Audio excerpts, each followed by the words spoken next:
Əzov sökülən evə, Keşədə sökülən evin yerinə baxış keçirib. Təbii ki, orada nümayəndələr də olub. Bakı Şəhər İcra Hakimiyyətinin başçısı Eldar Əzov, Azərbaycan Dövlət Su Ehtiyatları Agentliyinin sədri Zahir Mikayılov Keşə qəsəbəsində yaşayış sularının kənarlaşdırılmasında problem yaradan 2 mərtəbəli evin söküldüyü yerə baxış keçiriblər. Mən neçə gündür hər dəfə sularla bağlı, yağışlarla bağlı xəbər oxuyanda, çatdıranda daima demişəm ki, indi hal-hazırda nə günah Bakı Şəhər İcra Hakimiyyətinin rəhbəri Eldar Əzovdadır, nə bələdiyyədədir, nə İcra Hakimiyyətinin başçısında, digər qurumlarda deyil. İllər bundan öncə torpaqlar satılıb, halbuki o torpaqlarda tikinti tikmək olmaz. Amma o şəxslər icazə verib, sakinlər gəlib tikib, indi də problem yaranıb, ev sökülməlidir. Çünki su axmalıdır, suyun qabağında 3 mərtəbəli, 2 mərtəbəli evlər tutub, daş binalar. Təbii ki, bax, problemlər belə yaranır.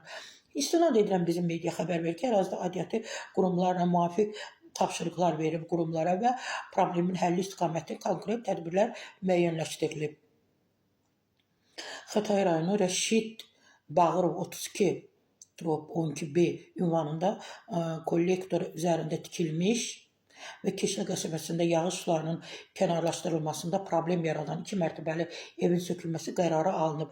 Aidiyyatı qurumların mütəxəssislərin rəyinə görə gələcəkdə uşaq halların digər ərazilərdə təkrarlanmaması üçün qanunsuz inşa edilmiş evin təcili sökülməsi və qəddin bərpası zəruri hesab olunmuşdur və gələcəkdə də təbii ki, bunlar olacaq. Yenə də deyirəm, insanlar hamı deyir, Bakı Şəhər İcra Hakimiyyətinin başçısı Eldar Əzov hara baxır, digər rayonların icra başçıları hara baxır, bələdiyyə hara baxır.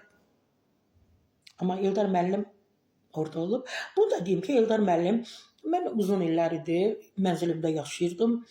Mənzilimi ala bilmirdim, kupçasını ala bilmirdim, özəlləşdirə bilmirdim. Mən Eldar Əzova müraciət etdim. Eldar müəllim mənim mənzilimi göstəriş verdi, 10 dəqiqəyə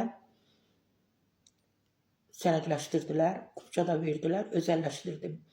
Və buna görə həmişə deyirəm, Eldar müəllimə mən təşəkkür edirəm ki, illərlə papqa əlimdə, oradan o qapıdan bu qapıya gedirdim, o idarə bu idarənin üzərinə atırdı, bu idarə o idarənin üzərinə atırdı. Hər dəfə də sənəd alanda, nə bilim, ödəniş edim falan. Eldar Əzov, mən sizə təşəkkür edirəm ki, siz bunu 10 dəqiqə, 20 dəqiqə ərzində həll etdiniz və mən evimin, mənzilimin həm kupça deyirlər də sənədini aldım, həm də özəlləşdirdim.